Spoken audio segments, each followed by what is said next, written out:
Donc d'abord, j'aimerais le dédier pour la Refoua Shelema de Déborah Myriam Bat Corinne Ayala, la Refoua Shelema de Sarah Bat Paulette et la Refoua Shelema de Daniel Shlomo Ben Yvette Mena, Mitor Shach Olam Israël, le Drat Hashem, Shakadosh Baruch Hu Shach Lahem Refoua Shelema Bekarov. Merci beaucoup Rabbi Armiaou et Arbe Batsacha pour la suite. Drat Hashem Shei Besor Tovot. Baruch Ata Adonai Eloheinu melech haolam shehakol nihyeh bidvaru. Amen.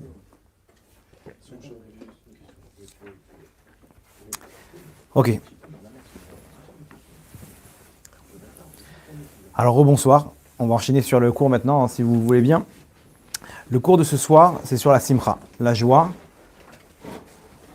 Alors vous connaissez tous ce que nos sages nous disent.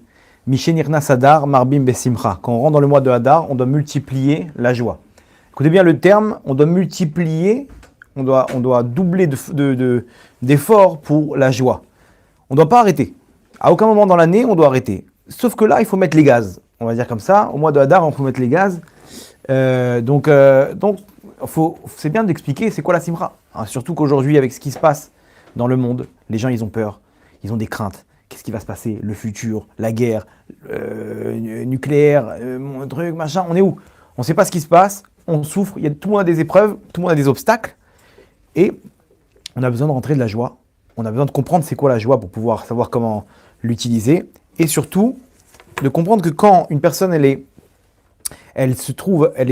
pleine de joie, se dégage une lumière qui peut faire tomber tous les obstacles, qui fait descendre toutes les murailles. Okay, c'est une force tellement grande que les forces du mal ne peuvent pas s'approcher.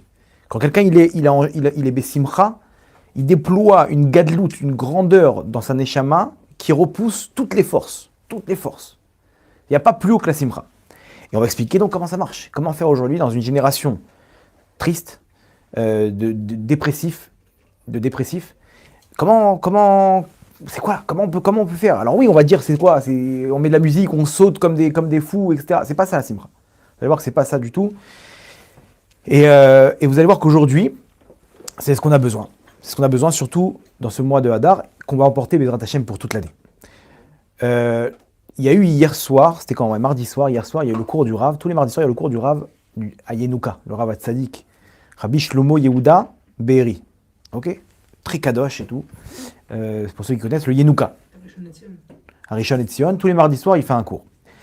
Et dans ce cours-là, ils lui ont posé la question.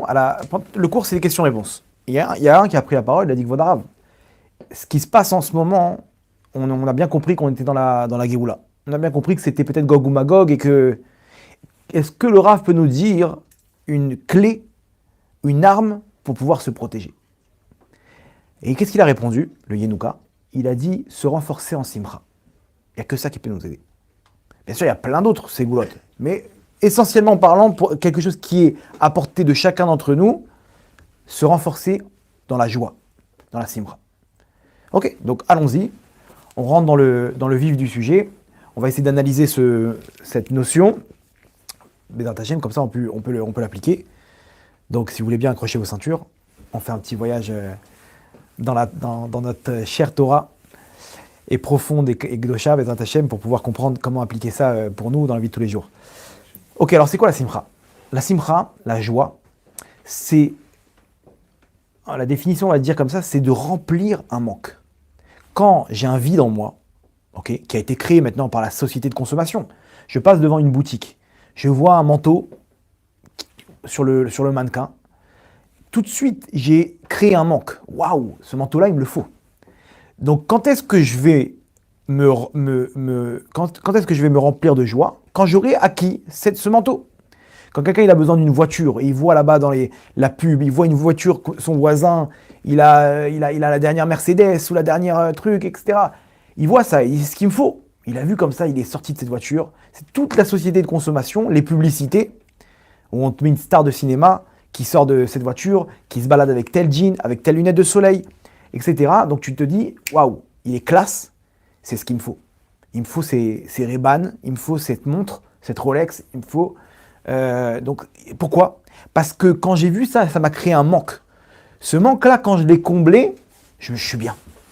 Donc en fait, la simcha, la joie, c'est un sentiment de plénitude. D'accord? Ça, c'est le terme de ce que c'est la simcha. C'est je me sens plein. Ok? Maintenant, d'après vous, est-ce que les gens, ils sont heureux aujourd'hui? Le monde est vide. C'est-à-dire, on a l'impression d'être plein, parce qu'on arrive à atteindre ses objectifs, mais finalement, quand on voit un peu comment dire, on prend la température psychologique des gens, c'est une catastrophe. Personne n'est heureux, tout le monde est déprimé, il n'y a pas de bonheur. Les gens, ils sont tristes. C'est bizarre. Tu vois, le mec, il a tout, il a sa maison, il a une villa, il a une voiture, Je suis comme ça, là, avec celui avec qui j'étudie ma charouta du matin, il m'a raconté, il a une cousine à lui qui s'est suicidée à l'âge de 14 ans, alors que c'est des parents aisés. Elle était gentille, sympathique, mignonne. Bon, il n'était pas dans la Torah et les Mitzvot, mais... Et d'un coup, elle a pris une chambre d'hôtel, elle a mis fin à ses jours là-bas, elle a laissé une lettre, c'est mieux comme ça, je ne suis pas heureuse. De l'extérieur, elle a tout pour elle. Et pourtant, elle n'est pas heureuse. Pourquoi ?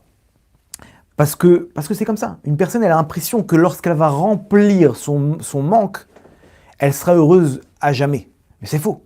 Parce que ce manque-là, il est comblé avant le prochain manque, avant le prochain vide qu'on va combler. Et comme ça, moi aussi, j'ai pensé.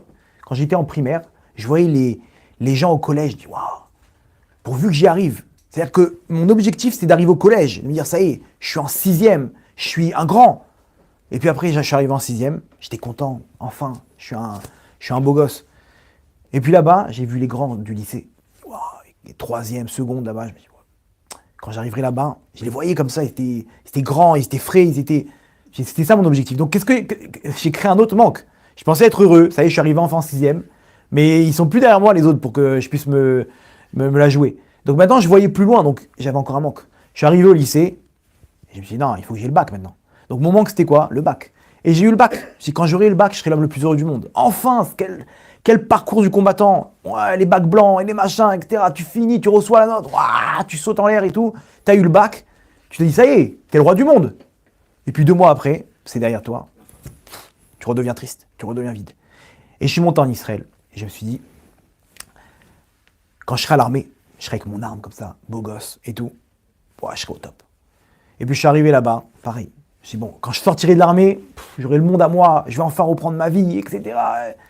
Je serai l'homme le plus heureux du monde. Et je suis sorti, j'étais bien et tout, waouh, la liberté. Et puis après, je me suis dit, non, il faut que je rentre à la fac. Je suis rentré à la fac.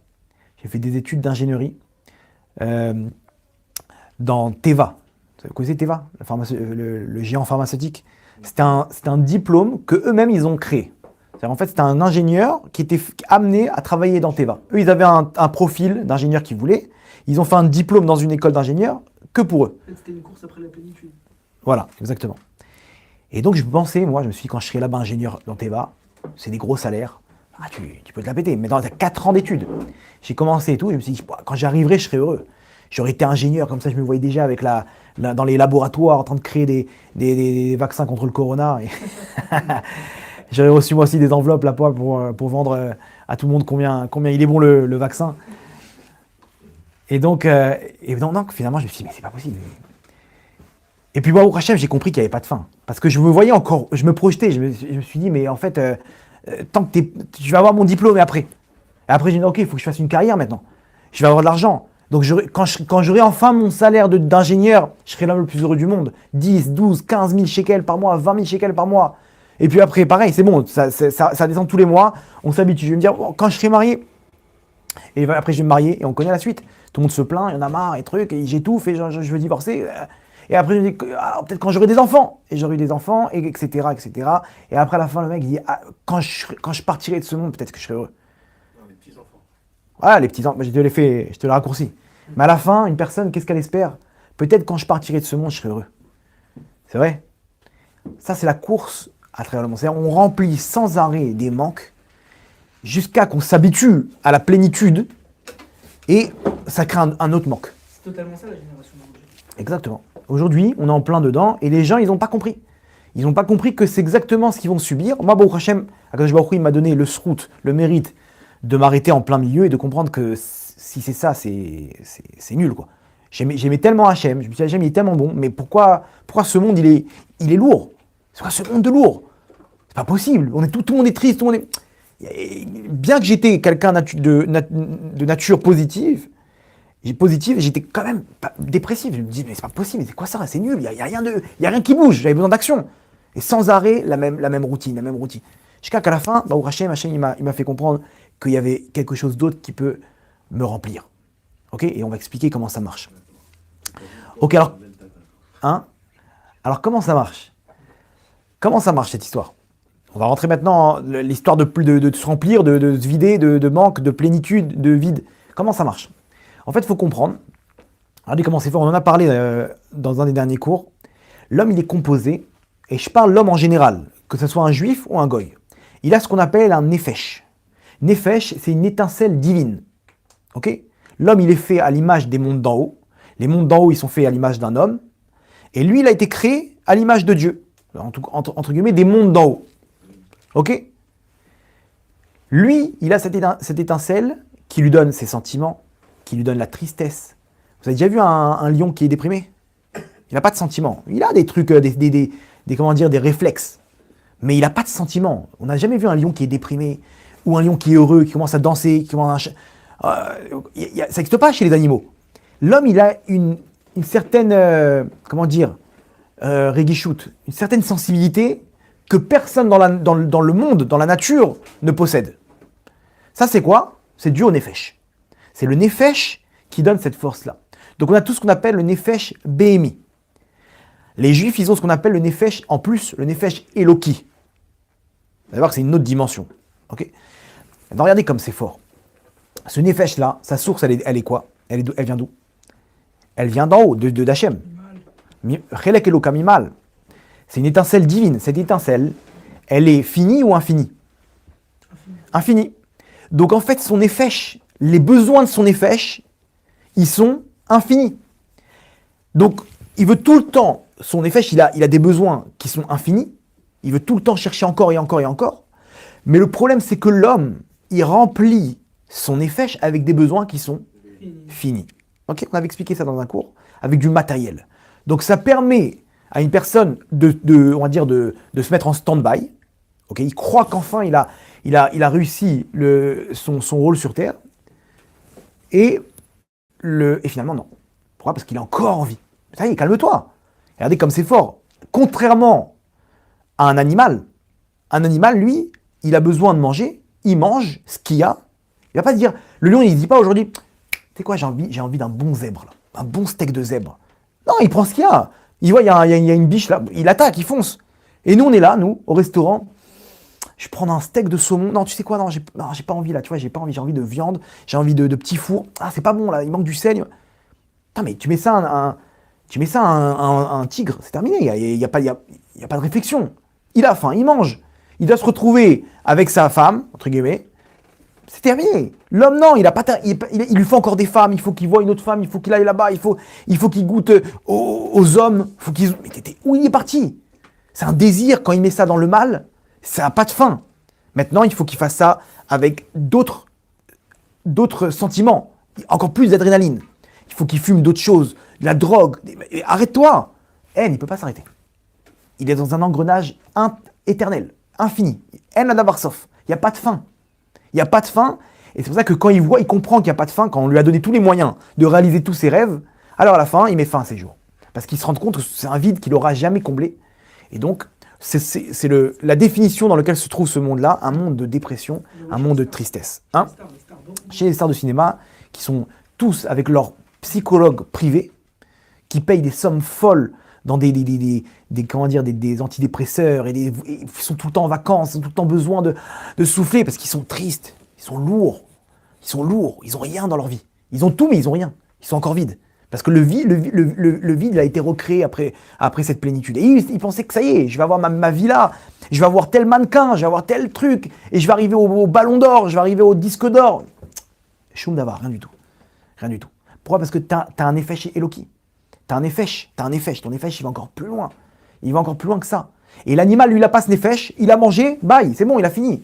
Il veut pas plus. Même les goïms, ils ont ça. Nefesh bémi, c'est ça. Le nefesh BMI, ils ont ça aussi. Oui, tous les hommes, ils ont aussi ce côté. Chez eux, c'est moins intense. L'homme juif, lui, il a le nefesh Eloki. le Nefesh Eloki, maintenant, vous allez comprendre que, alors qu'est-ce qui peut enfin me donner de la joie, mon sentiment de plénitude? C'est quelque chose d'infini. Et la Torah nous dit comment se remplir au niveau de se mettre de la lumière. Elle nous donne le mode d'emploi. C'est quoi? C'est la Torah, c'est les mitzvot. Ça, c'est des choses qui sont infinies. Quand moi, je suis en train de boire et que je fais ma bracha, je rends ce matériel spirituel. Vous comprenez? Donc, quand je vais boire quelque chose de matériel, mais qui va dégager aussi en parallèle des étincelles spirituelles dans ma neshama. Quand quelqu'un il est en train de prier, il est en train de pleurer Hachem, il se sent bien. Pourquoi? Il n'y a rien de mieux qu'un quelqu'un qui pleure dans ses prières, il sent sa neshama nettoyée. Comment c'est possible? Il se sent bien. Pourquoi tu te sens bien? Comme si qu'il a reçu une Mercedes, le mec. Exactement, il est bien, il sent qu'il y a Hachem avec lui, il est plein de lumière. Et c'est une lumière qui ne s'estompe pas.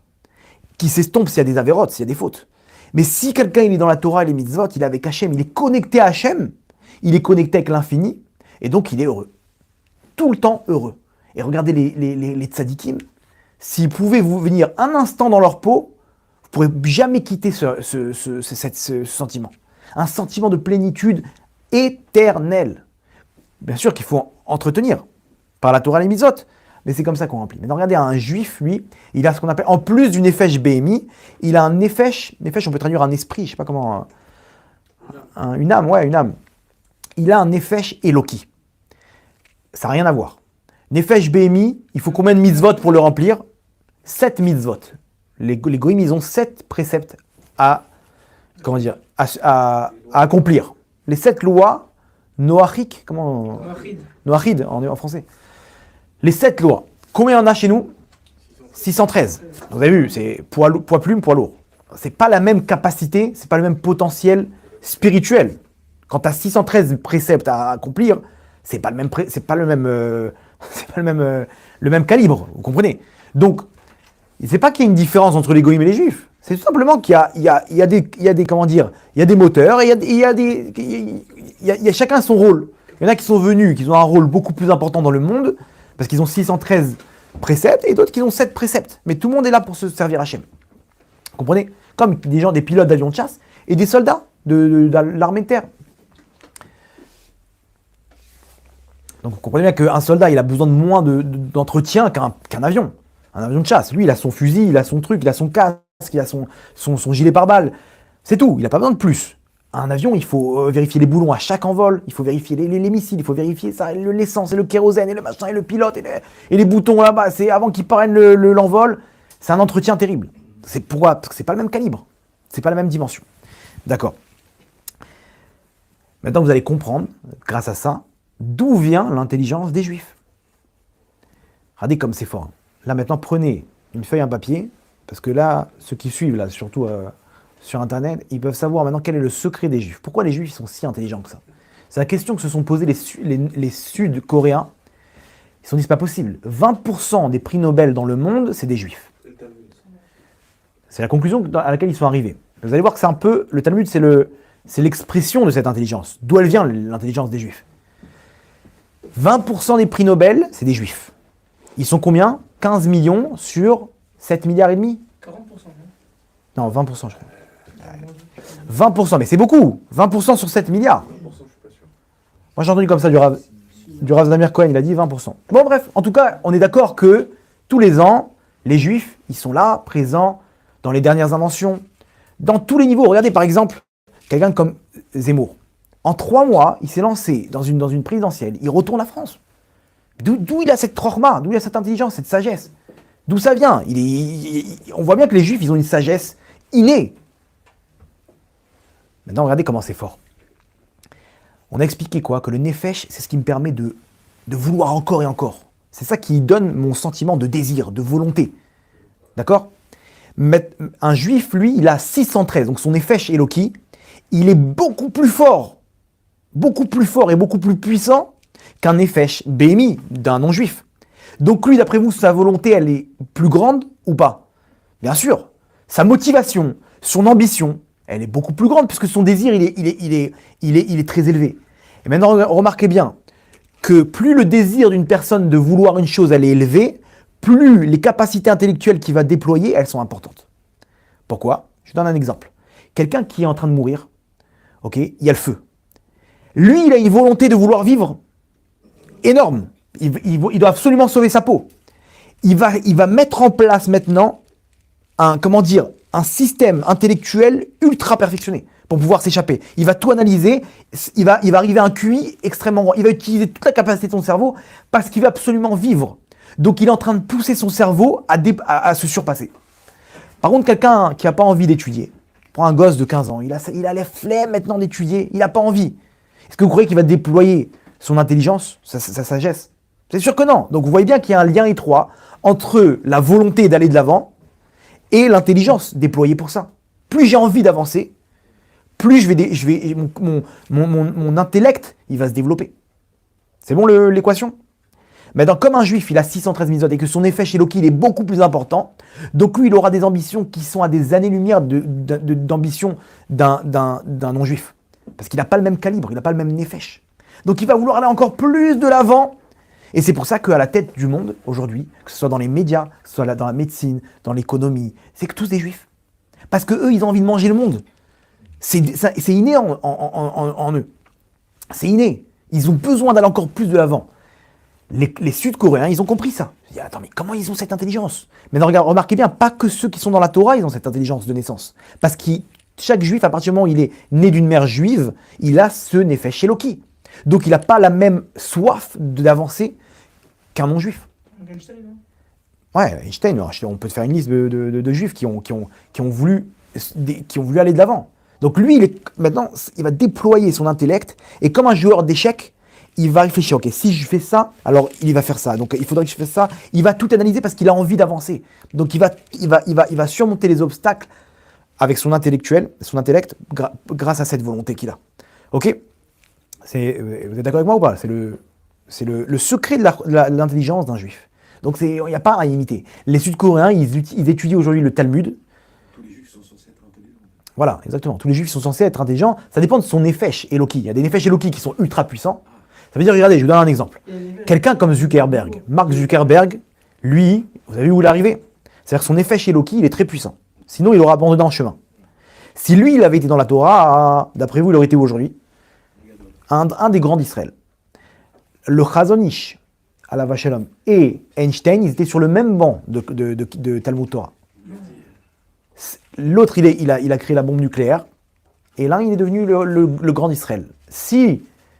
Si ça avait été l'inverse, ça aurait été pareil. Ils auraient été au top de l'échelle, là où ils ont entrepris leur chemin. Le rabbi l'avait dit pour Einstein. C'est quoi? S'il avait mis sa tête dans le rabbi, je crois qu'il avait dit pour Einstein, s'il avait mis sa tête dans la Torah, ça aurait été un des plus grands. S'il a mis ça dans la Torah, pourquoi? Parce que son effet chez Loki, il est très puissant. La preuve, c'est qu'il n'y a rien qui l'a empêché d'aller jusqu'au sommet. Une autre personne à la place, elle aurait abandonné. Parce que sa volonté d'y arriver, elle est moins importante que... Bien qu'attention, il y a des goïms aussi qui ont des fèches bémis très forts. Ils arrivent très loin, ils truquent. Mais ça, c'est des caractéristiques qui sont beaucoup plus fréquents chez les juifs. Pourquoi? Comme on a expliqué maintenant, par rapport au nefesh chez Loki qu'ils ont. Tout ça, on voit où? Dans le Talmud. Dans le Talmud, on voit exactement l'expression de ce désir d'aller de l'avant. Tout le temps, on se transpose vers le futur. Ok, si tu dis ça, alors il y aura ça, il y aura telle incidence, etc. On prend tout en considération. Donc le Talmud, tu rentres dedans, tu mets ta tête dedans, tu t'envoles. Tu vois, wow, comment c'est un jeu d'échecs en grandeur nature. Ils ont pris tout en considération. Donc quand tu étudies ça, ça te développe le même esprit. Mais ça doit dépendre aussi de ta volonté pour pouvoir utiliser cette machine de guerre que tu as en toi.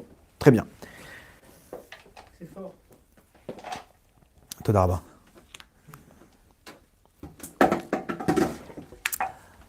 Entre parenthèses, regardez comment c'est fort, mais malheureusement, quand on met ça dans le mal, regardez ce que ça donne.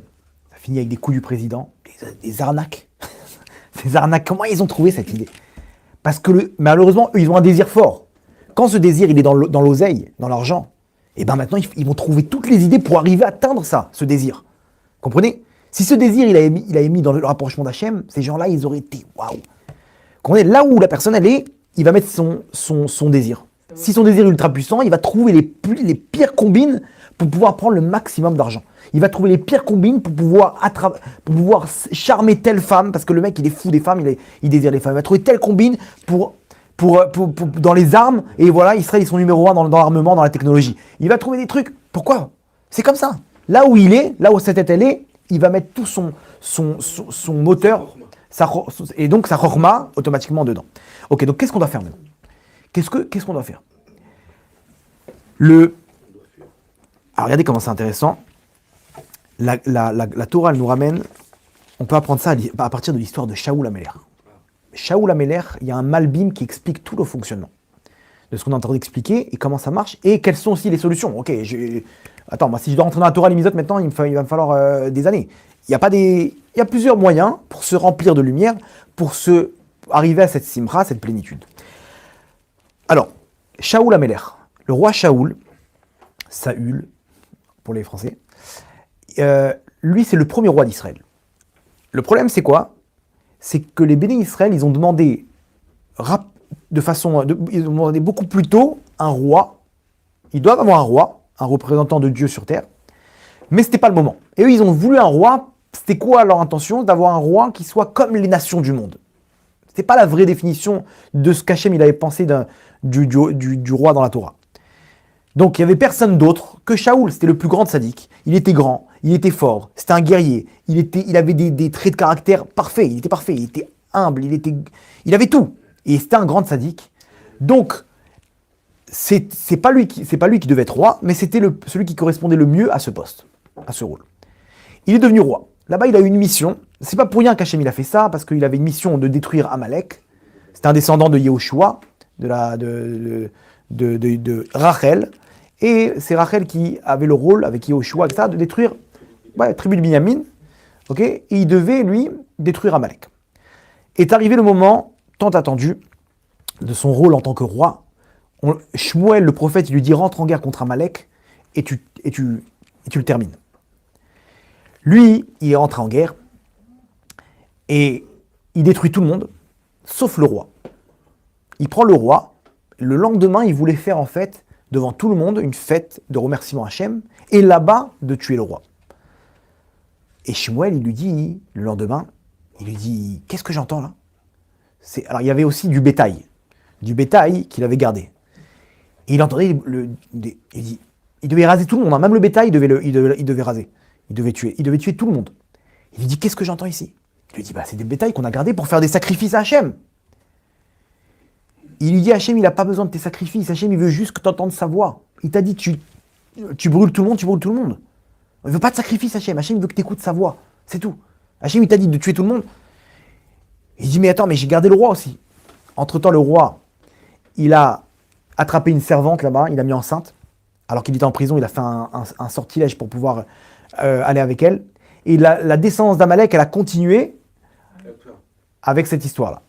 Lui, ils ont tué le roi, mais Shmuel, il lui dit, Hachem, il a déchiré la royauté de toi et ta descendance. Il la donnera à quelqu'un de plus tzaddik que toi, qui était David HaMelech.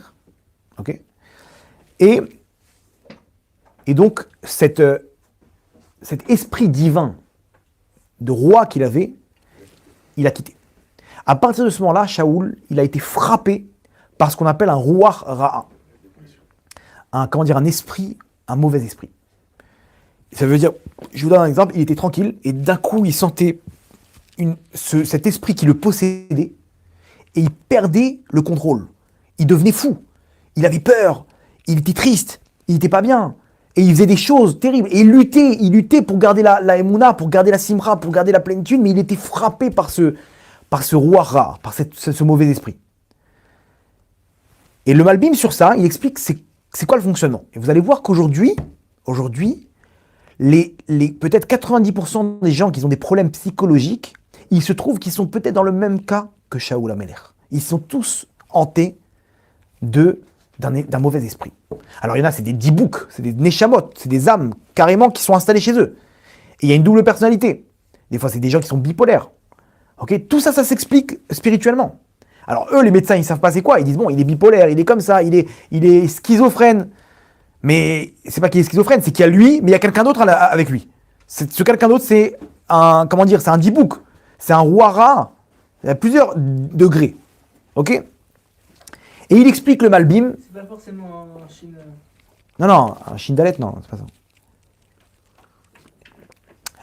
Comme ça, il dit Rabbi Yehuda Abtaya, il dit que presque tous les cholés, nefesh, tous les malades Ils ont une pathologie.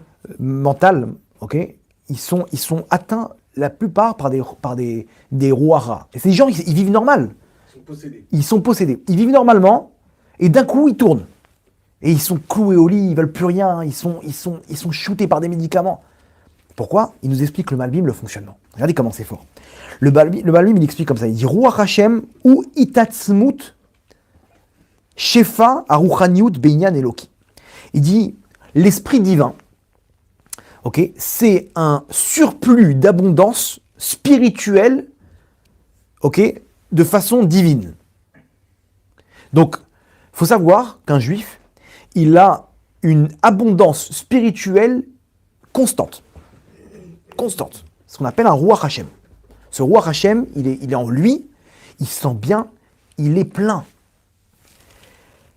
Ok? Et il dit Asherchal al kochotav anafshiot, cette abondance-là, elle se pose sur les forces du nefesh. Rappelez du nefesh? Ok? Vetel biché ou Ruach gvura, et elle l'habille d'un vent de force. Ok? Vetemaleu Ruach chorma vadaat veirat Hashem. Et elle le remplit, regardez bien le terme, elle le remplit de sagesse, d'esprit, de da'at, de voir le bien. Ok, des fois on est complètement embrouillé, on ne sait pas faire la différence entre le bien et le mal. Là il est bien, il est posé, il sait ce qui est bien, il sait ce qui n'est pas bien. Veillir attaché mais de crainte de Dieu. C'est quelqu'un spirituellement qui est en bonne santé. Ok, bon, il ramène une ou deux phrases encore. Il dit Omnam, cependant, et yusar mimeno hashefa bechet'o. Lorsque quelqu'un y faute, cette abondance spirituelle, elle s'échappe. Donc le mec, il tombe avec une femme, poum, d'un coup, tout s'échappe. Naturellement, il est animé de ce roi Hachem, ok? Et dès qu'il y a des fautes, comme la Neshama, le Nefesh Eloki, il ne veut pas se salir, donc il sort. C'est une issue de secours, c'est comme un pilote qui s'éjecte, ok? Sauf que là, il s'éjecte, mais il reste au-dessus de l'avion. Dès qu'il y a besoin, il revient dans l'avion. Donc là, pareil, il y a un siège éjectable du roi Eloki. Comme ça, le mec, il peut fauter, mais il ne touche pas à son roi qui est Kadosh, qui est saint. Vous comprenez? Donc, il a éjecté le Vekelav, maintenant ces ustensiles spirituels de son Nefesh, Yureku Me'aruchaniut, il se vide de la spiritualité. Ashuchen Bam, qui étaient posés là-bas.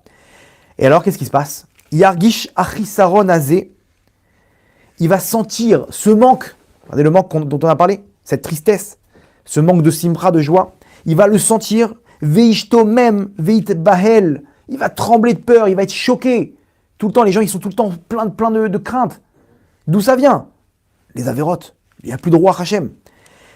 Ok? Vetachat roi hanisgav. Maintenant, sachez qu'il y a un klal. Quand il n'y a jamais de vide dans la Torah. Quand on enlève le roi Hachem, qu'est-ce qui vient à la place? Roi Ra. Vetachat roi hanisgav. Et à la place de cet esprit divin saint, Yishkon bo ruach acher shchori. Il va venir s'installer à la place un autre esprit shchori, obscur. Malé bal'a ve'etzev, plein de tremblements et de tristesse. Daga, d'inquiétude, ou be'ita, et il va se faire frapper comme ça. D'un coup, il va y avoir des etkef rarada, des peurs. On se reconnaît dans tout ça ou pas? Zé, regardez bien la définition qu'il donne. Zé choli à mélancolia. C'est ce qu'on appelle la maladie de la mélancolie. Ok, donc on se reconnaît. Tout le monde est mélancolique, on est d'accord? Tout le monde a parcouru ce qu'il décrit ici, le Malbim. Ok. Ça, c'est Shaoul. Maintenant, imaginez-vous, Shaoul, il n'avait pas un roi Eloki simple.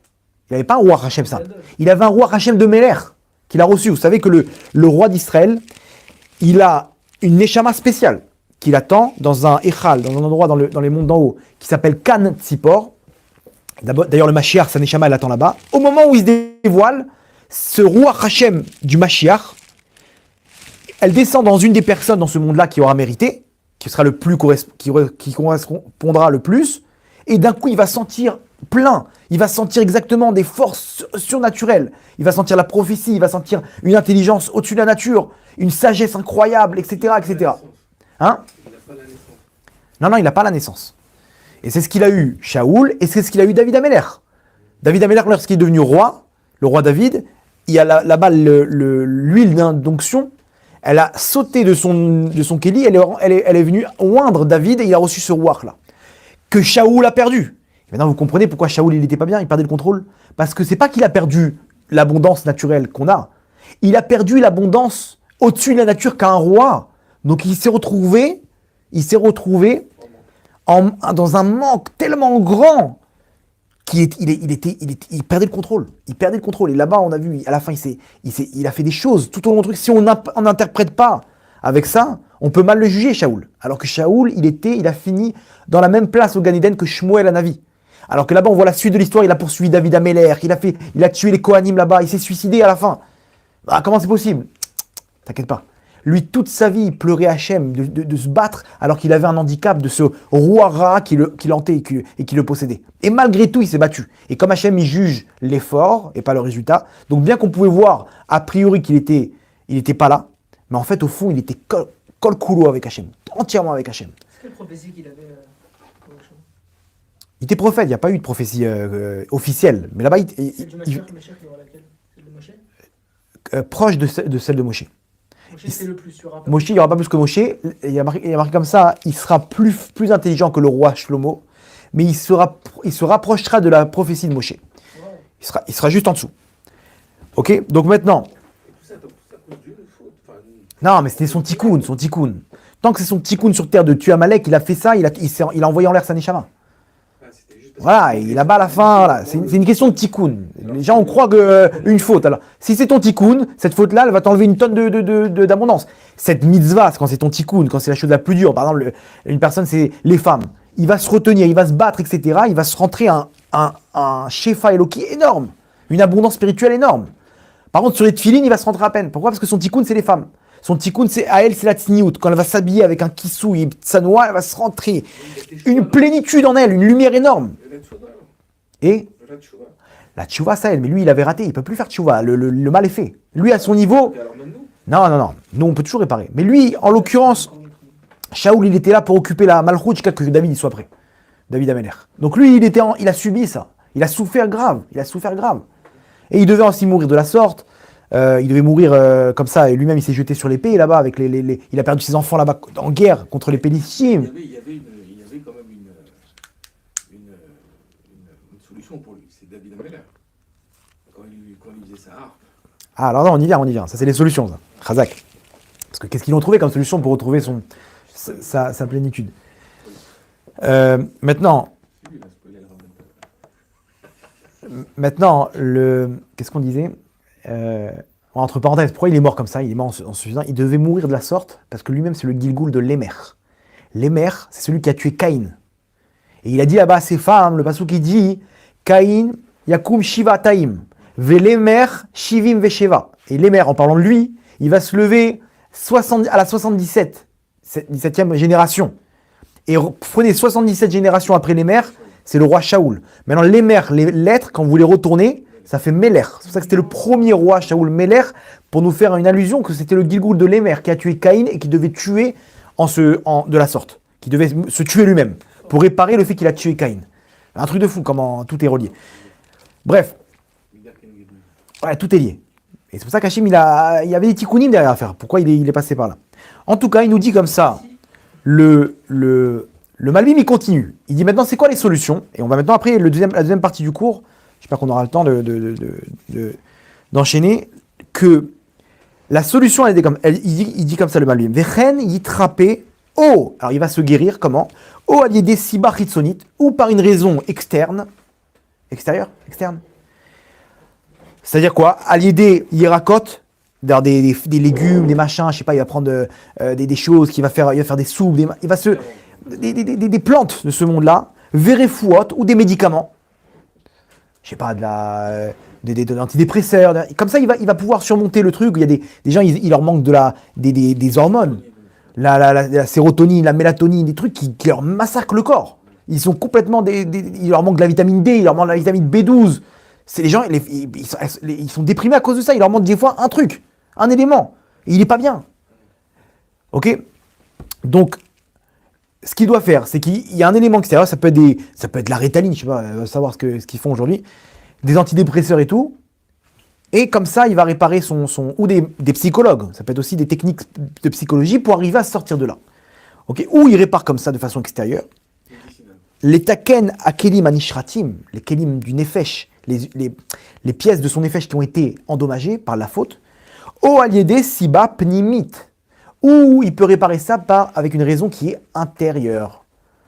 C'est-à-dire, il dit comme ça le Malbim, les yacher koharadimion, pour remettre droit la force de son imagination. Parce que tout ça, c'est son imagination qui lui joue des tours, qui lui fait croire qu'il te manque. Et pourquoi t'as pas ça? Et pourquoi lui, il est marié et pas toi? Et pourquoi elle a des enfants et pas toi? Et pourquoi lui, il a cette voiture et pas toi? Et il rentre dans des peurs et dans des trucs à cause de quoi? À cause de son imagination. Donc, les Yacher Koharadimion, Vea Marshava et la pensée. Tout est dans ta pensée, tzaddik. Il faut remettre droit à sa place ta pensée. Elle a simcha à margea, vers la joie qui calme, qui donne, qui te tranquillise. Ça, c'est le Malbim, c'est incroyable. Donc maintenant, on va analyser maintenant c'est les solutions par rapport à ce qu'il vient de dire le Malbim. Pour Shaoul, en l'occurrence, c'était quoi? Pour Shaoul, on nous raconte qu'ils ont pris un jeune qui jouait de la musique. Ce jeune-là, c'était ni plus ni moins que David, le roi David. Il jouait de la harpe. Et là-bas, il lui chantait des Teilim. C'est même Teilim qu'il a créé, David. Il chantait comme Hachem, il est bon. Gamimeler, Beget, Salmavel, Loirara, il lui rentrait quoi? Il lui rentrait de la Emouna. Parce que ton Koach HaMarshava, il est tordu maintenant. T'es entendant du dimion. Je vais mourir. J'ai perdu la royauté. Qu'est-ce qui va m'arriver? Mes enfants, et ma femme, et mon Gan Eden, et mon truc. La dépression. Et donc il se vide de ça. Et David, qu'est-ce qu'il lui dit? Loïra, qui a m'a dit. Sache que quand tu es avec Hachem, il lui chantait les chansons. Et il lui rentrait de la Emouna, il lui rentrait de la force, il lui rentrait. Et il y a marqué que Shaoul, à ce moment-là, quand il écoutait David chanter, il était bien. Il retrouvait sa Yirat Hachem, il retrouvait sa force, mais c'était temporaire, parce qu'après ça s'est estompé, jusqu'encore son roi Ra qui venait le frapper. Comprenez? Donc, première solution, de se rentrer de la Emouna, de se rentrer de l'espoir, de se rentrer de la force spirituelle par l'intermédiaire de ta marshava. Pense à Hachem. Quand tu penses à Hachem, tu te connectes avec Hachem. Quand tu penses qu'à Kol Letova, tu te connectes à tout ça. Ta Emouna, elle amène sur toi ce que tu penses. Tu penses à du mal, tu t'amènes le seum, tu t'emmènes l'angoisse. Tu penses positif, tu t'amènes du bon. Comme on dit, Tarshov Tov, Yetov, pense bien, ça va bien se passer. Ok? D'un autre côté, la musique. La musique, ça peut mettre bien une personne. Et aujourd'hui, entre parenthèses, c'est ce qui se passe. Les gens, ils sont tout le temps en train de mettre de la musique, constamment. Comme Shaoul qui a besoin de musique tout le temps, pour pouvoir ne pas se rencontrer avec eux-mêmes et avec leur vide, et après tomber en dépression. Donc ils ont besoin d'une musique qui va les élever. Mais combien de temps ça dure? La musique, elle se termine, il la remet en boucle. Ça dure quelques secondes derrière, quelques minutes. Quelqu'un qui a écouté la musique, il est bien pour 2 semaines? Pas du tout, pas du tout. Il a besoin d'un mariage, un événement qui va le lancer, partir en vacances, ça va le mettre bien pendant 3-4 jours derrière le truc, mais il va retrouver les embouteillages ici, rebelote. Voilà, la drogue, combien de temps ça va durer? Il prend une clope. Ah, il est bien. Combien de temps? Il attend 5 minutes, il retape une clope. Ah, c'est vrai ou pas? Pourquoi le vide, c'est très léger. Donc soit tu fumes toute la journée, ok, et encore, à la fin, il va même plus avoir de plaisir de ça, soit tu écoutes de la musique en boucle, soit tu te fais rentrer de la musique de Gdusha, avec Daimouna. Alors je fais une parenthèse annonce. C'est terrible. Et je fais une parenthèse annonce, parce que Bezrat Hashem, le dimanche 27 mars, réservez votre soirée à Ashdod. Non, ça y est, les tikkunim pour l'instant. On est dans la simcha maintenant. Ça, c'est le tikkun, c'est Khat Pami une fois par an. Maintenant, le reste, c'est que la simcha. Non. Le dimanche 27 mars, réservez votre soirée, c'est homme-femme. Avec une séparation, bien entendu. Même des enfants. Si vous voulez ramener des plus de 10 ans, etc., qui ne dérangent pas. On va faire une soirée avec le Rav Ronen Chaziza. Tu connais? Le Rav Ronen Chaziza, il est connu. C'est un Rav qui fait un cours avec une guitare. C'est celui qui a créé les 5 minutes par jour. Les histoires aussi, que Torah Box, ils ont traduit tous les soirs. C'est ce Rav-là. C'est un Rav très, très kadosh, plein d'émouna. Et lui, il fait un cours avec une guitare. Bon, c'est en hébreu, je vous rassure tout de suite, mais c'est ceux qui s'attendent. C'est un cours en hébreu. On va l'amener à Ashdod Bezrat Hashem. On a besoin de ça pour remplir Neshamot. Vous sortez d'un cours comme ça, 1 heure avec la musique, mais c'est lui qui invente les paroles. C'est plein d'émouna, plein de joie, plein de trucs. Vous ressortez plein pendant 3-4 mois. Au moins 3-4 mois. Au moins. C'est obligé que vous venez avec votre femme, Bezrat Hashem. C'est obligatoire. Je vous oblige. Il n'y a pas le choix. C'est quelque chose, et je vous l'ai dit maintenant à l'avance. Pourquoi? Pas pour moi. Moi, j'ai pas de. Pour vous. Pour que vous puissiez vous remplir en Emouna de façon rapide. Nous, on n'a pas la possibilité de faire ça, de s'asseoir entre nous et de sortir une guitare et chanter. On n'est pas, on n'est pas dans le truc. Mais s'il y a des gens qu'Hachem leur a donné cette force, comme David Améler, alors autant en profiter. Vous inquiétez pas, mais c'est en hébreu. La Neshama elle comprend. C'est des paroles qui sont très simples. Et puis bon, aujourd'hui, ils écoutent tous des chanteurs en hébreu, etc. Et ça les dérange pas. Donc, Bezrat Hashem, réservez votre soirée. On ferme la parenthèse. Alors maintenant, qu'est-ce qu'on doit faire? Donc on a dit la marshava, la pensée. Le dimion, l'imagination, elle est très forte. Ouais, on n'a pas beaucoup de temps, on va essayer de foncer. Mais comprenez que la Emouna, quand je pense à Hachem, là où je pense, c'est là-bas que je suis. Si je pense à Hachem, si je pense au bien, alors je serai dans le bien. Donc, je suis connecté avec Hachem, je suis plein de lumière. Là, le problème, c'est que je ne peux pas non plus être constamment dans les pensées avec Hachem. Parce que des fois, je suis fatigué, des fois, je n'ai pas les nerfs, des fois, je suis contrarié. Donc, à ce moment-là, il me faut quelque chose d'autre.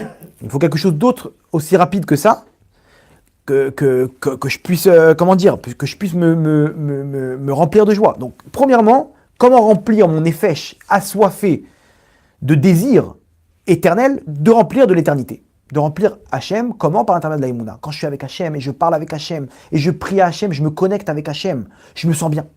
Comment tu te sens bien? Tu peux m'expliquer comment tu te sens bien? Je ne peux pas t'expliquer. Viens prier, viens essayer, viens parler avec Hachem, tu verras que c'est automatique. Tu vas te sentir bien. Comprenez? Des gens, vous leur demandez quand je sais pas, par exemple, ils sont partis à Ouman. Tu reviens là-bas, après Ouman, tu lui dis comment c'était, il ne peut pas t'expliquer. Le mec, il est bien toute l'année. Comment c'est possible? Il est rempli toute l'année. Comment c'est possible? Parce que là-bas, il y avait la Shrina. Là-bas, il y avait un rassemblement de juifs. Le tzaddik, il était là pour faire intermédiaire entre le Ham Israël et Hachem. Donc, il s'est connecté avec Hachem. Il a une lumière qui l'accompagne toute l'année. Vous comprenez? Aussi simple que ça.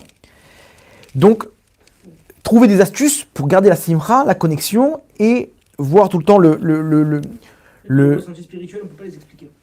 Voilà, on peut pas. Tu vois, une personne, elle est bien. Elle a prié avec Hachem, il a pleuré, il est parti à un cœur de notre tzaddik, il se sent bien. Comment ça marche? Parce qu'il est plein. Donc, il est joyeux. On ne peut pas expliquer l'infini. Donc vous avez compris? Donc il ne faut pas se laisser aller. Naturellement, une personne a tendance à aller vers le bas. Adam, l'homme en hébreu, Adam, c'est où une connotation de Adama, il est tiré vers la terre. Tout dans la tristesse. Une personne, naturellement, elle n'est pas joyeuse. C'est un travail. Ivdou et Hachem Simcha. Il faut travailler. Hachem, il y a un travail à fournir pour avoir la joie. C'est pas quelque chose d'inné. Oui, on croit que les gens, ils ont ça de façon innée, mais c'est faux. Tu les vois, ils sont sympathiques, etc. Non, tu les prends entre quatre yeux, ils sont tristes, ils sont vides. Il n'y a pas ce vide-là qu'ils ont, c'est un écran. C'est une carapace qu'ils sont parce qu'ils ont un problème, ils ne veulent pas montrer qu'ils sont tristes, alors ils sont obligés de multiplier les efforts pour montrer qu'ils sont heureux. Donc ils sont tout le temps des blagues, alors que c'est faux. Ils sont tristes. C'est vrai ou pas? Très bien. Donc naturellement, une personne, elle est tirée vers Adama. D'un autre côté, Adam, c'est Adamé la Elion. Je peux ressembler au monde d'en haut, je peux ressembler à Hachem, au monde supérieur. Donc il a une connotation ou d'être tiré vers le bas, ou de s'élever vers le haut. C'est un pléonasme, ça, non? S'élever vers le haut. De s'élever. Bref. Et non, maintenant, à nous de travailler, de ne pas se laisser aller. Il y a un événement comme ça, il y a un phénomène terrible, chez la femme par exemple. Dans le Shalom Bayit, ça c'est la pire des choses. Il y a un phénomène chez une femme que dès que son mari rentre, automatiquement elle rentre en tristesse. Et elle commence à se plaindre. Un phénomène chez toutes les femmes. Dès que son mari rentre, j'en ai marre, et lui m'a fait comme ça, et elle accueille avec de l'angoisse. Maintenant, il faut savoir une chose. Que l'homme, il déteste ça. Quand il voit sa femme comme ça, il n'a qu'une envie, c'est de s'échapper en courant. Vous savez pourquoi? Parce qu'Hachem, il a mis ça dans la nature de l'homme, que l'homme, il cherche la joie. Et il espère qu'il va trouver ça chez sa femme.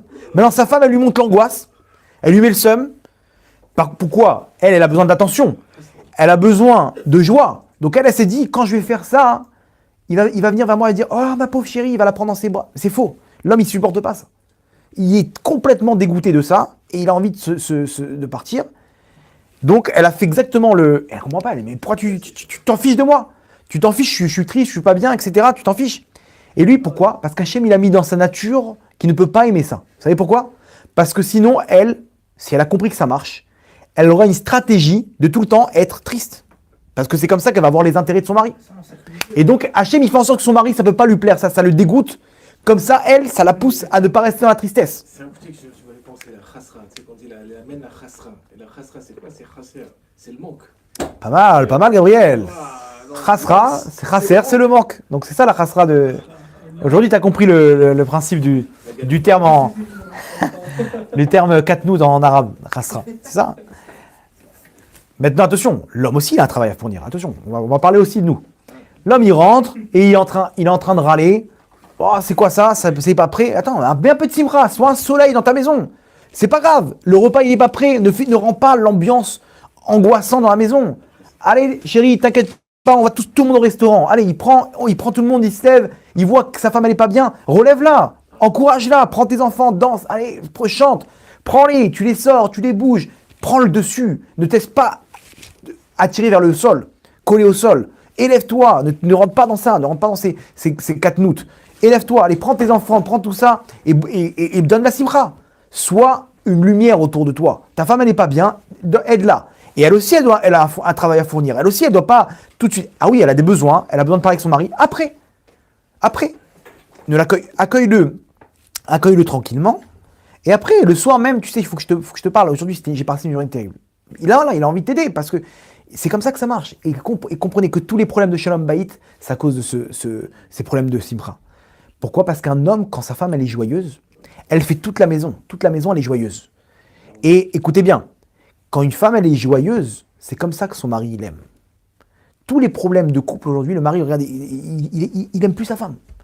Et elle est complètement désemparée, déséquilibrée quand elle n'a pas l'amour de son mari, que c'est pour elle comme de l'oxygène, de se sentir aimée par son mari. Ça l'élève.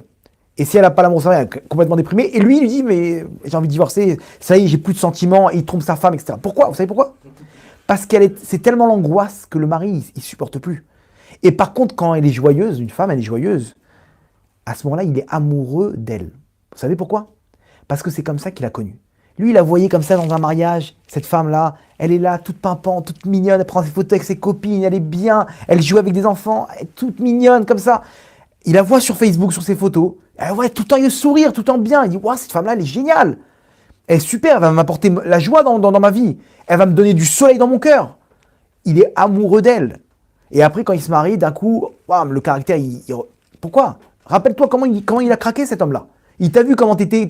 elle, c'était un rôle aussi qu'elle jouait, de montrer genre, je suis la femme la plus heureuse du monde, et je suis pimpante, et je suis belle, etc. Et j'aime les enfants, et j'aime tout le monde, etc. Donc, attends, mais ça a marché, n'empêche. Quand t'as joué ce rôle-là, ça a marché, regarde, il a plongé. Donc, pourquoi tu continues pas avec cette arme? Pourquoi tu continues pas avec cette arme? Vous comprenez? Ça, c'est le problème. Et d'un coup, l'autre, et nous, on tombe dans le piège. En plus, on croit que c'est comme ça tout le temps. C'est faux. Elle ne sera pas tout le temps heureuse. Il faut que tu te mettes dans la tête aussi. Une femme, elle a des moments de solitude. Elle a besoin d'aide. Et l'homme, il est là pour la relever, pour lui donner C'est un cercle vicieux, en fait. Chacun, il se donne des forces. Chacun, il donne des forces à l'autre. Mais nous, on est là en train de penser, non, moi, cette femme-là, elle n'est pas pour moi. Il me faut une vraie femme. Elle est pleine de joie. Celle-là, elle est tout le temps triste. Elle est tout le temps pas bien. Mais t'as perdu la tête. C'est tout le monde comme ça. C'est à toi. Ça dépend de toi. Si toi, t'es le soleil, elle, c'est la lune. Si toi, tu brilles, la lune, elle brille. Si toi, tu brilles pas, t'étonnes pas que la lune, elle brille pas. Et lui, il vient, il répond au téléphone, il tombe sur une secrétaire là-bas, toute gentille. Bonjour, et il la rend folle. Et à la fin, elle garde le sang-froid. Et à la fin, elle lui dit, je peux faire encore quelque chose pour vous? Ah, purée, il dit, elle va, pourvu que ma femme, elle soit comme ça. Moi, dès que je lui demande, tu peux me faire une omelette? Elle m'envoie la poêle sur la tête. Vous comprenez? Mais c'est faux. Tu crois que celle-là, elle est pas triste aussi, et elle, pareil. Elle est là au travail et tout le monde vient. Je t'offre un café. Et, oh, ils sont gentils. Et elle rentre chez elle, elle voit son mari comme ça avec son journal, les pieds sur la table. Il dit, ah, mais lui, il était gentil. L'autre. Non, c'est faux, lui aussi. Tu crois pas que quand tu vas te mettre sur le marché des transferts, ça y est, tout le monde va te courir derrière et tu vas voir un homme qui sera enfin, qui va t'élever et qui va te mettre sur un piédestal. Enfin, c'est tous pareil. Le secret, c'est la Torah. Tu veux te remplir, c'est la simra. C'est ça que tu dois transmettre et c'est ça que tu dois te remplir. C'est comme ça. Quand tu es comme ça, tu es heureux toute ta vie. Il n'y a rien qui peut t'empêcher d'avancer. Waouh. Ça, c'est le premier point. Premier point, la marshava simcha. Bah, allez, bats-toi.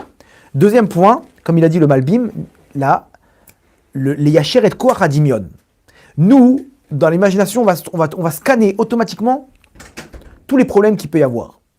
À moi, maintenant, comme il dit Rabbi Nachman dans la Torah, Resh Pebet, l'écoutez Moran, il dit, le secret, c'est de voir tout le temps Nekuda Tova, le bon point. Nekuda Tova, de voir le bon point. Il y a marqué Ezeu Ashir à sa mère Bechelko. Qui veut avoir le sentiment de richesse? Celui qui est heureux dans sa part. Regardez comment c'est profond. Si tu es heureux dans ta part, ça veut dire quoi? Ça veut dire que j'ai une part, Hachem m'a donné une chose. À moi de faire un effort en trouvant les bons points qu'il y a pour être heureux dans ma part.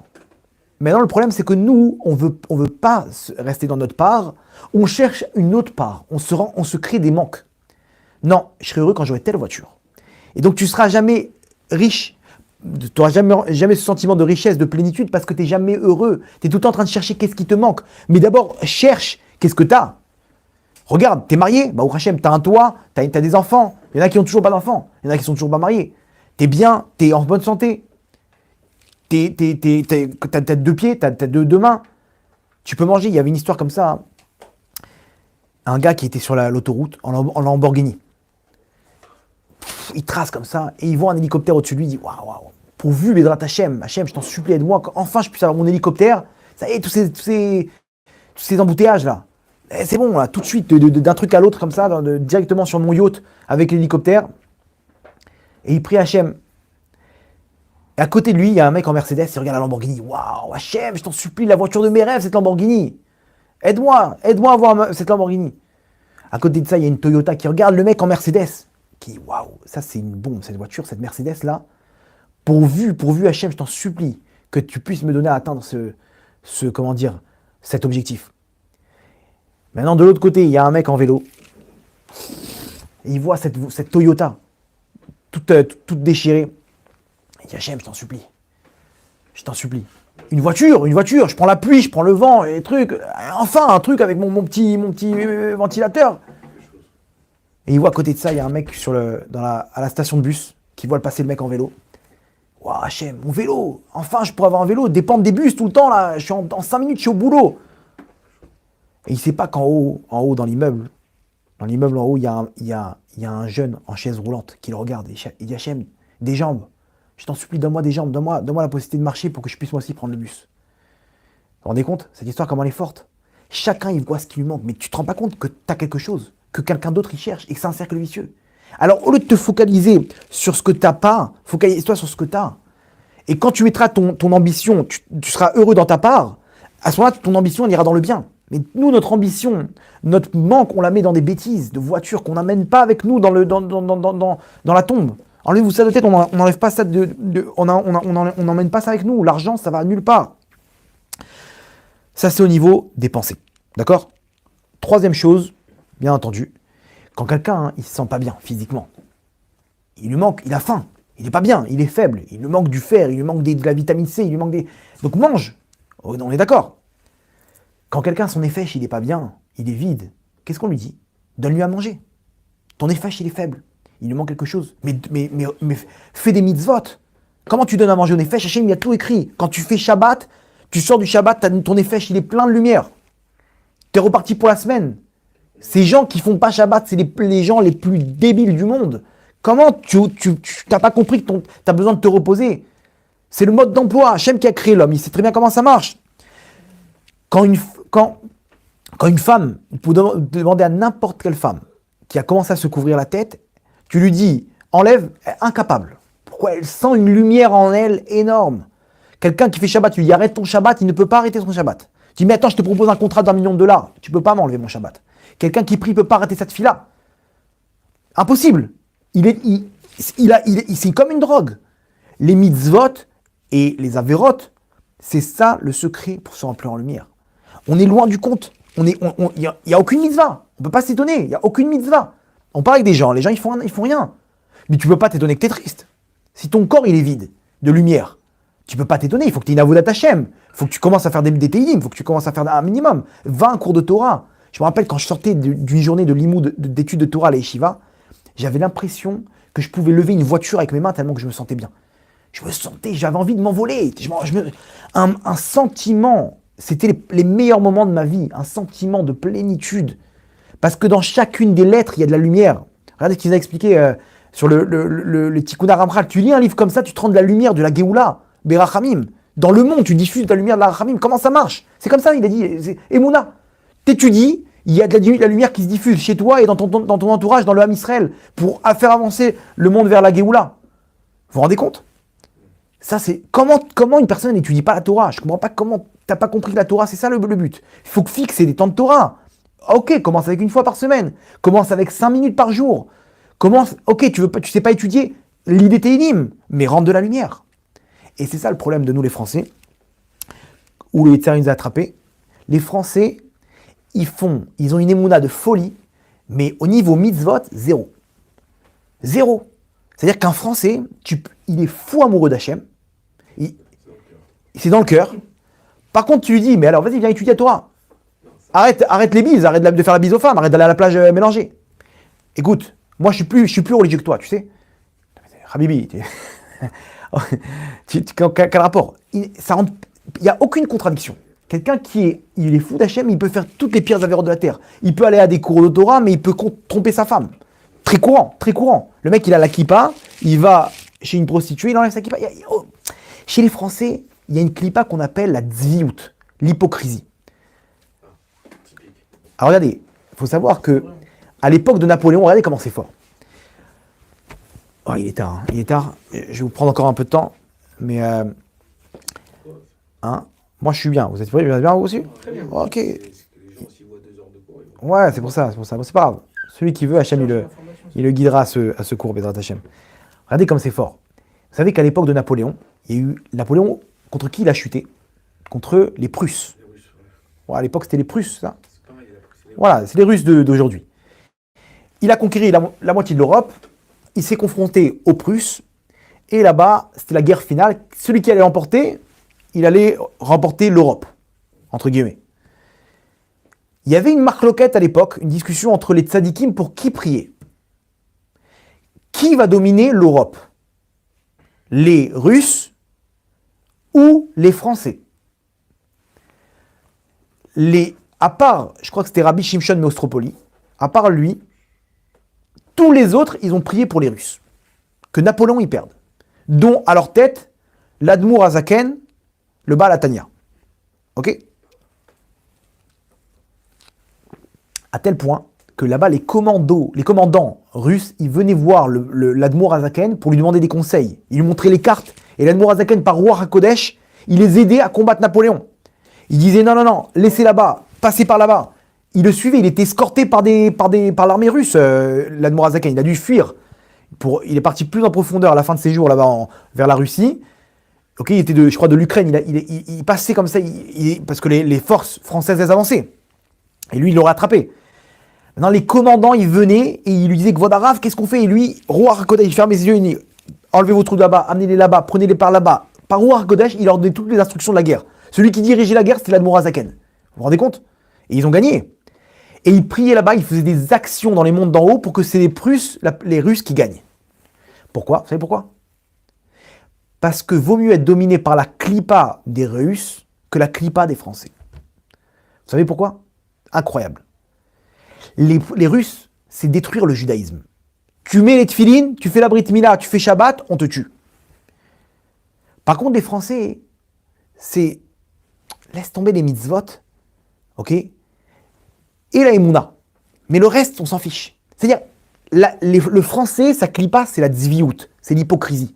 Donc, si c'est les Français qui prennent le contrôle, il y a une clipa d'hypocrisie qui prend le contrôle de l'Europe. Et donc, on va être influencé par les hypocrites. Ça veut dire quoi, hypocrite?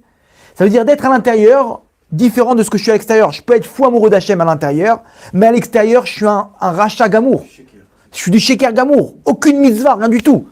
Tu prends une femme, elle peut pas aucune sniout. Mini-jupe, décolleté, et elle a son livre de Télim en train de pleurer Hachem. Quel rapport? Pourquoi? comment ça te dérange pas de dire non, peut-être que je mets un petit foulard pour faire mes ténim. Ça la dérange pas. Pourquoi? Parce que à l'intérieur, elle est différente avec l'extérieur. Ça, c'est cette clipa de la France qui nous a transmis ça. Vous vous rendez compte? Donc les tzadikim ont dit vaut mieux qu'on se batte de plein fou. Ok, ils vont nous enlever la Emouna, les Russes. Mais c'est pas grave. En un instant, on peut récupérer la Emouna. Un petit séminaire, comme il a fait Hachem, il a ouvert la mer en deux. Non, tous les Israël, ils ont eu la Emouna. Mais par contre, si tu as la Emouna et tu n'as pas les actions, mais t'es un moucherat. Ton effet, il est massacré. Vous comprenez? Le nefesh, c'est pour ça qu'Avraham Avinu, il a dit il a dit à Eliezer, il a dit ne va pas prendre des femmes chez les Kénaanim. Va dans la famille. Attends, pourquoi? Les deux, ils sont d'Avodazara. Les deux, c'est des idolâtres. Non, les Kénaanim, ils ont des mauvaises midotes. Ils font des avérotes. Les autres, la famille de mon père, ils sont classe. Ils ont des valeurs. Les deux, ils n'ont pas l'Aïmouna. C'est pas grave. L'Aïmouna, en 2 secondes, on leur transmet. Par contre, si c'est ancré en eux le mal, waouh, ça pour leur enlever, ça prend du temps. Vous comprenez dans quel état on est, nous les Français? On a grandi dans cette clipa. Cette clipa d'hypocrisie où à l'intérieur, on est fou amoureux d'Hachem et à l'extérieur, on fait ce qu'on veut. Ça ne nous dérange pas. Pourquoi? Parce qu'on a cette clipa. Les Israéliens, ils peuvent pas. Ils sont tellement émettes, ils supportent pas. Ils ont découvert la Torah, il fait tchouva de A à Z, du complet. Les Français, il a découvert Hachem, il retourne à la plage. Mais doucement, tu vas pas m'enlever la télé quand même. Mais attends, mais t'as dit que t'allais faire tchouva. Oui, mais tchouva avec les films. C'est quoi le problème? Je comprends pas. Il comprend pas le problème. Vous comprenez? Ça, c'est Achashverosh. Achashverosh, il a dit, on va les intégrer.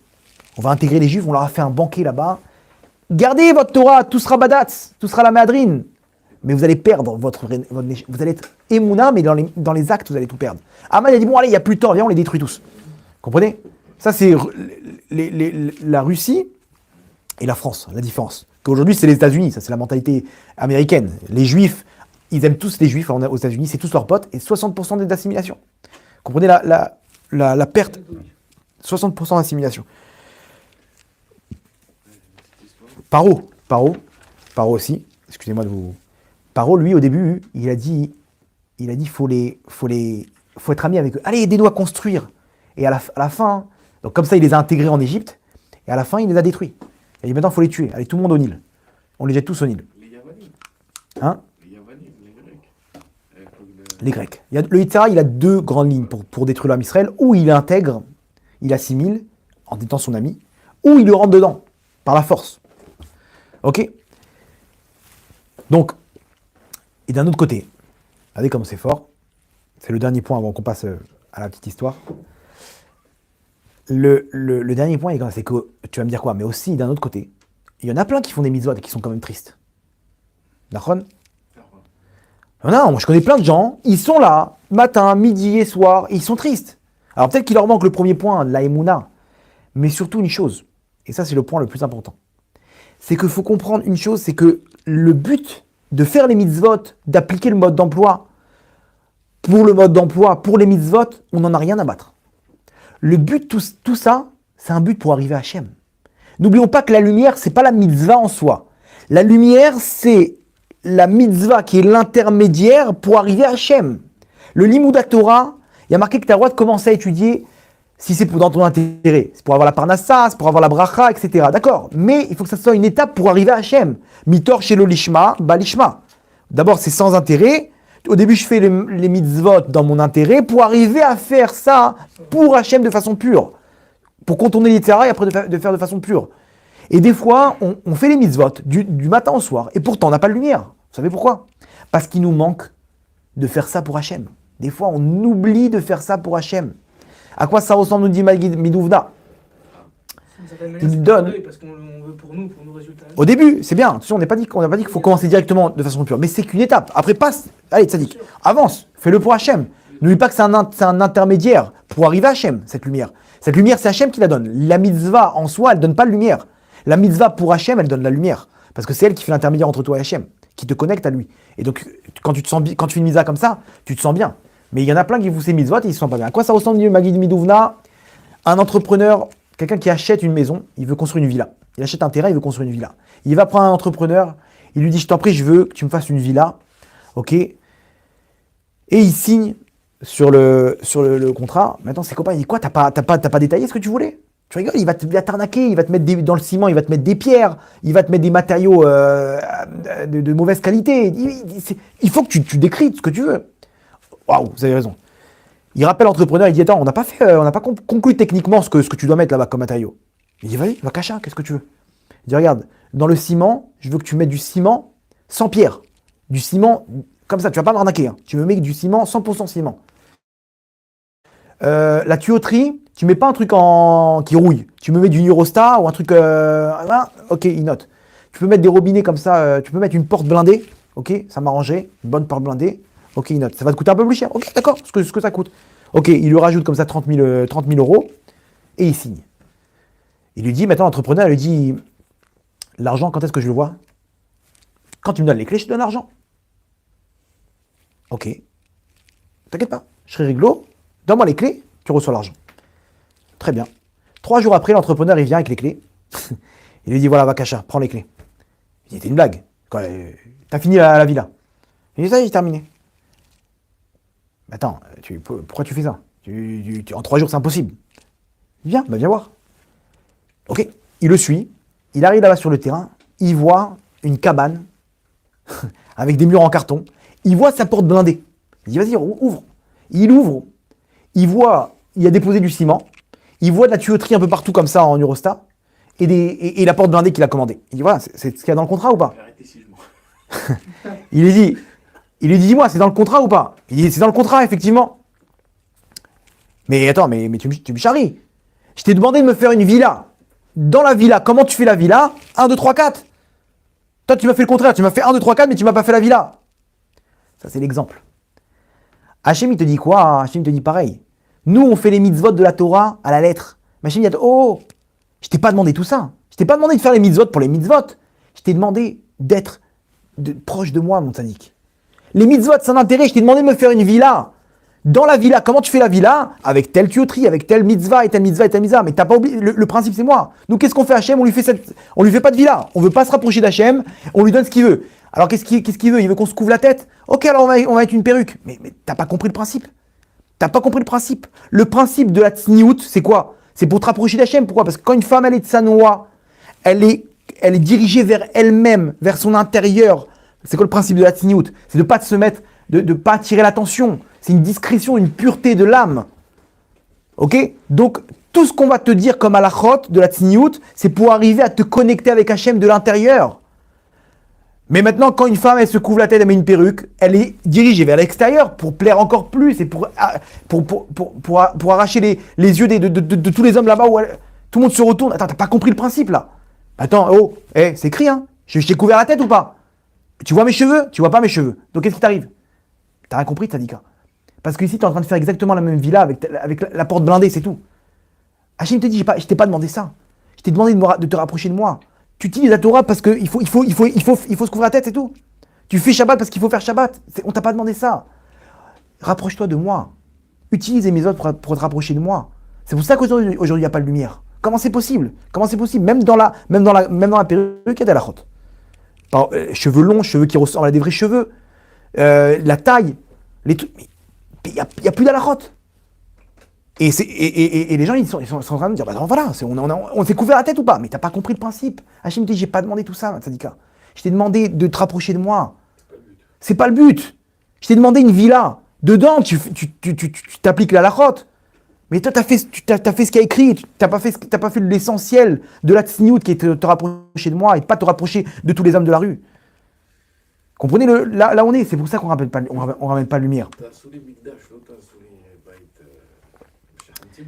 Bref, j'ai pris l'exemple de la tsniout, mais sur chaque chose, quand tu étudies la Torah, tu fais ça pour Hachem dit, tu fais ça pour moi. Quand tu fais Shabbat, tu fais ça pour moi. Quand tu fais les mitzvot, tu fais ça pour moi. Et après, bien entendu, une personne qui a du mal encore, une femme qui a du mal à se couvrir la tête, elle met ça une fois par semaine. Même si sa maison, elle n'est pas encore construite, elle a compris qu'il faut construire une maison. Elle est dans le droit chemin. Elle est avec Hachem. Même si elle a très peu, elle est connectée avec Hachem. Vous comprenez la différence? Avec des gens qui ont tout et qui ont des barbes et des chapeaux, mais ils sont loin d'Hachem Yitbarach. Ils sont loin d'Hachem Yitbarach. Et on entend des histoires comme ça de rabbanim qui font des trucs terribles, et des viols et des machins, mais d'où ça sort? C'est pas étonnant, ça ne veut rien dire. Ils peuvent faire la Torah du matin au soir, s'ils n'ont pas la proximité avec Hachem, ça vaut rien. Ça vaut rien. C'est du sheker. Le sheker, ça Hachem, il te dit, je t'ai pas demandé, moi, de me faire ce qu'il y a écrit dans la Torah. J'ai demandé de construire, de te rapprocher de moi. Quand tu as compris que c'est ça le principe, après, derrière, fais les mitzvot. Je t'explique comment le faire. On va finir avec une histoire, Rabotai. L'histoire incroyable de Rabbi Yochanan et Resh Lakish. Mais cette fois-ci, vous allez voir avec ce qu'on a, Resh Lakish. Vous allez voir, on va la voir avec un autre aspect par rapport à ce qu'on a expliqué. Vous allez la voir différemment. L'histoire, elle est comme ça. Tu vas comprendre tout de suite par rapport à l'histoire. Resh Lakish, c'était le roi des bandits. Resh Lakish, en araméen, ça veut dire le roi des bandits. C'était une kaïra. Okay, le parrain de la mafia. C'était le Poutine de la génération. Ok. Mais c'était quelqu'un de classe, quoi. C'était pas non plus un... Il était fou des femmes. Un jour, il voit de loin une femme en train de se baigner, de dos. Ok, il voyait ses cheveux comme ça et son dos. Il a fait un plongeon, le saut de l'ange. Il attrape cette femme-là, il la retourne et il voit quoi? Rabbi Yochanan, le Amora à Kadosh. Rabbi Yochanan, il faut savoir qu'il était imberbe. Il était efféminé de visage. Il n'avait pas de barbe. Imberbe, il n'avait pas de barbe. Rabbi Yochanan. Pas Rabbi Yochanan. Non, pas Rabbi Yochanan Ben Zakkai. Rabbi Yochanan, tout simple. Non, Rabbi Yochanan Ben Zakkai, c'était bien avant. C'était un Tana, lui, c'était un Amora. Rabbi Yochanan, tout court. Et il se retourne. Ah, Gvodarav, pardon. Rabbi Yochanan, il regarde, il dit, c'est toi qui as sauté là? Il dit, ouais. Il dit, mais c'est quoi cette force? Maintenant, vous allez comprendre. C'est quoi ce nefesh incroyable que tu as? Vous avez vu ce qu'il est prêt à faire pour prendre une femme? Rabbi Yochanan, il a vu quoi? Nekuda Tova. Il a vu le bon point chez lui. Il n'a pas vu le fait que c'est un bandit qu'il a volé et qu'il a fait plein d'avérotes. Il a vu le bon point. Ce type-là, il a un nefesh en or. Il lui dit, écoute-moi bien. Si tu mets ta force dans la Torah, tu me promets, tu rentres à Yeshiva avec moi, je te donne ma sœur, elle est encore plus belle que moi. Ça, tu vois, moi, comment je suis, de loin, tu as été attiré. Imagine-toi, ma sœur, c'est moi en femme. C'est une beauté divine. Resh Lakish, il regarde et lui dit, marché conclu. Tu commences à partir de demain.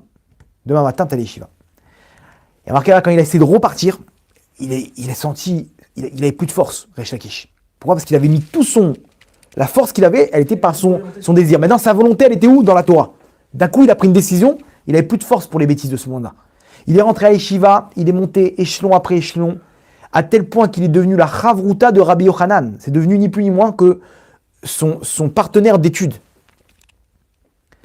Il s'est marié, bien entendu, avec la sœur de Rabbi Yochanan. C'est devenu un des grands de la Torah. Resh Lakish, il n'y a pas une page dans la Torah, 2 pages dans la Torah, dans la Talmud, où on ne parle pas de lui et de Rabbi Yochanan. Resh Lakish fait une sommité. Les deux, il a atteint le niveau de Rabbi Yochanan, imaginez-vous. Alors que c'était son maître, Rabbi Yochanan. Il a atteint son niveau. Il a mis sa force qu'il avait et c'est devenu une sommité dans la Torah, un des grands d'Israël.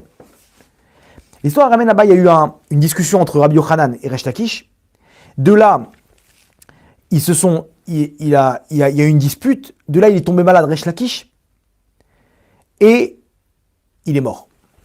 Il est tombé malade, de là, il est mort. De cette maladie qu'il a eue, il a succombé à cette maladie et il est mort.